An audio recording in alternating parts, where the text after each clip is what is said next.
Welcome to my new section about file allocation methods.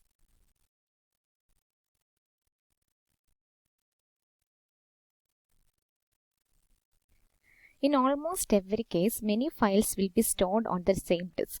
The main problem is how to allocate space to files so that disk space is utilized effectively and files can be accessed quickly.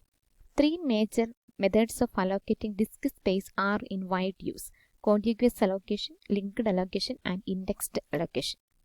Each method has its advantages and disadvantages. Some systems support all the three. These are the three main allocation methods: contiguous allocation, linked allocation, and indexed allocation. First of all, let's see what is a contiguous allocation. The contiguous allocation method requires each file to occupy a set of contiguous blocks on the disk.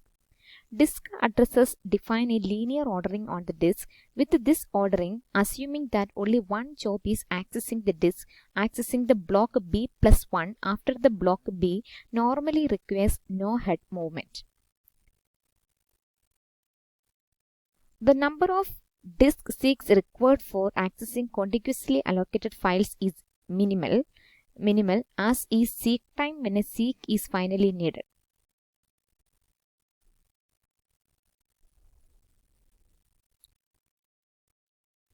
So, by using this method, accessing a file that has been allocated contiguously is easy. So, contiguous allocation of a file is defined by the disk addresses and length in block units of the first block. If the file is n block long and starts at location B, then it occupies blocks B, B plus 1, B plus 2, etc., B plus n minus 1. The directory entry for each file indicates the address of starting block and the length of the area allocated for this file. So, accessing a file that has been allocated contiguously is very easy. For sequential access, the file system remembers the disk address of the last block referenced and when necessary, read the next block. For direct access to block I of a file that starts at block B, we can immediately access block B plus 1. Thus, both sequential and direct access can be supported by the contiguous allocation.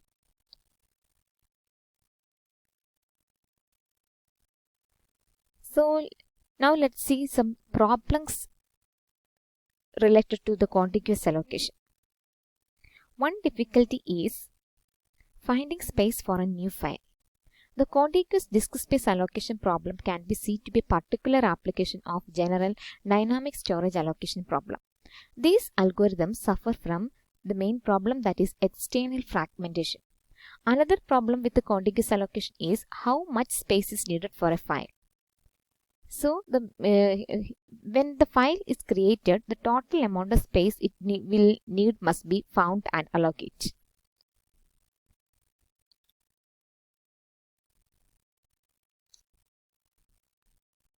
So, this figure indicates the contiguous allocation of disk space.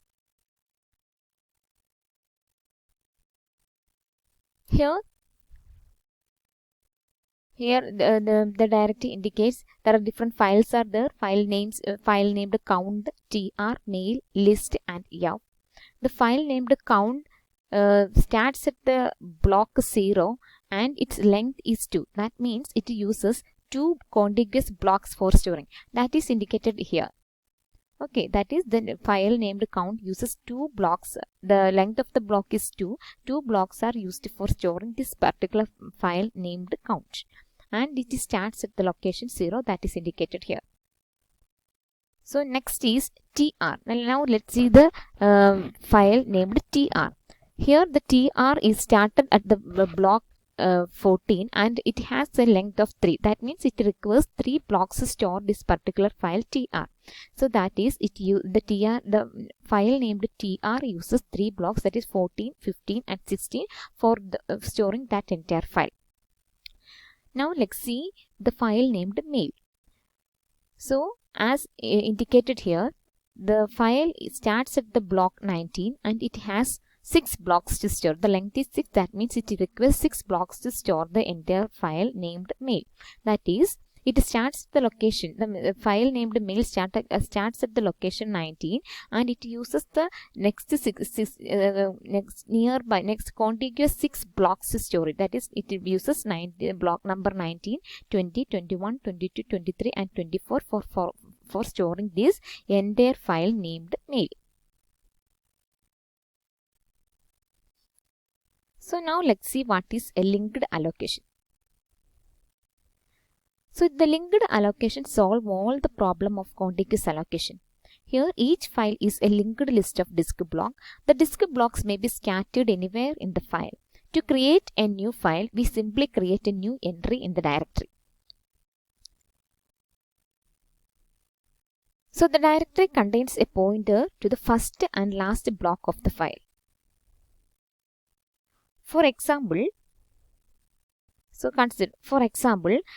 consider a file of 5 blocks might start at a block 9,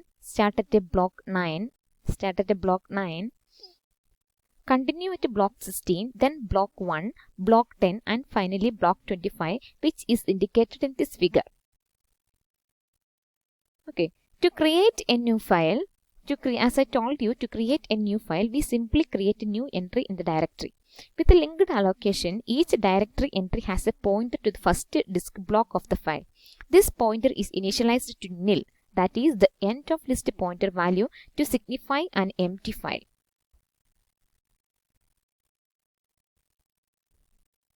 The size field is also set to 0. A write to the file causes a free block to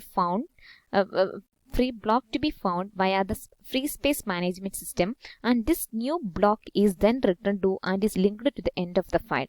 To read a file, we simply read blocks by following the pointers from block to block. There is no external fragmentation with the linked allocation, and any free block on the free space list can be used to satisfy a request. Linked allocation does have some disadvantages. So there are many problems with the linked allocation. The major problem is that it can be used effectively and only sequential access files. That is, to find the ith block of a file, we must start at the beginning of that file and follow the pointers until we get to the ith block of that file. Second problem is space required for the pointers. If a pointer requires 4 bytes out of a 512 byte block, then 78.78% of the disk is being used for the pointers rather than for information. So each file requires slightly more space than it would use otherwise. So this is as I told you, this is a schematic representation which uses linked allocation. So the file starts at the block 19, and the next six blocks are, it uses 5 blocks to store the data, 6 blocks to store the data, and its links are indicated here.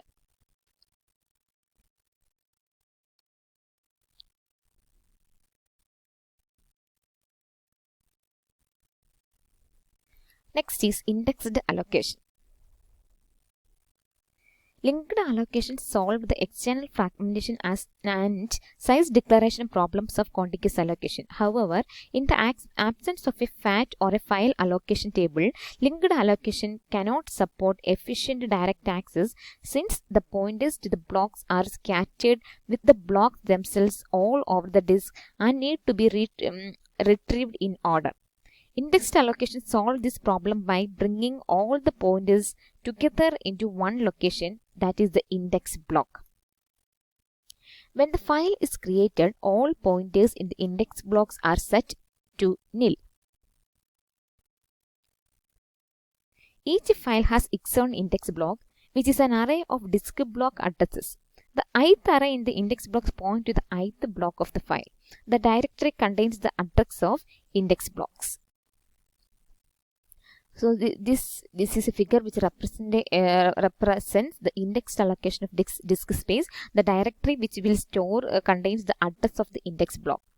So here the directory consisting of the address of index block. Here the index block is considered as the 19. That is, the block 19 is considered to be the index block. In this index block, all the pointers are used here.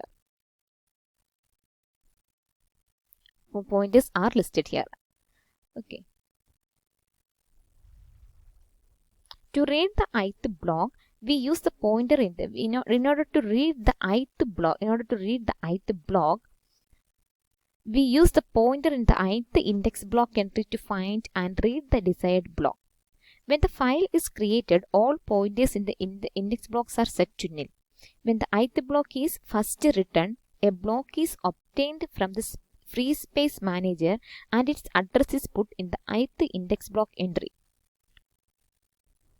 Indexed allocation supports direct access without suffering from external fragmentation because any free block on the disk may satisfy a request for more space. Indexed allocation does suffer from wasted space. The pointer overhead of the index block is generally greater than the pointer overhead of the linked allocation.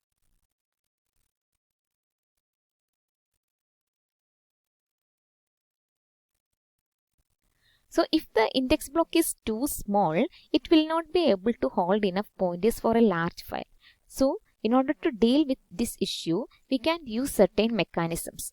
Okay, different mechanisms in order to deal with this issue are linked scheme, multi-level indexing, and combined scheme can be used.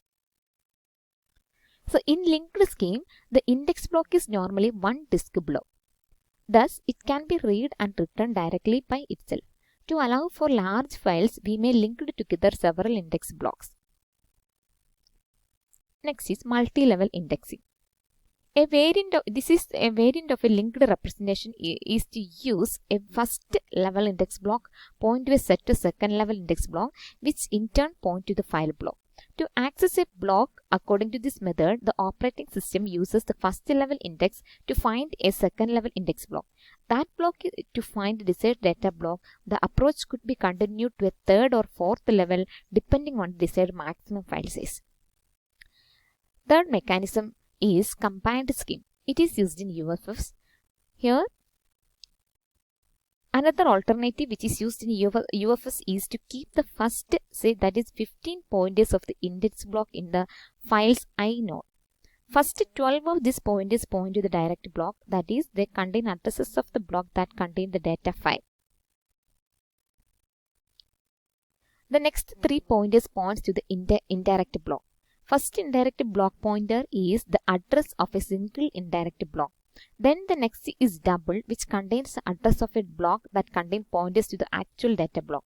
The last pointer would contain the address of the triple indirect block. That is all about the file allocation scheme. Thank you.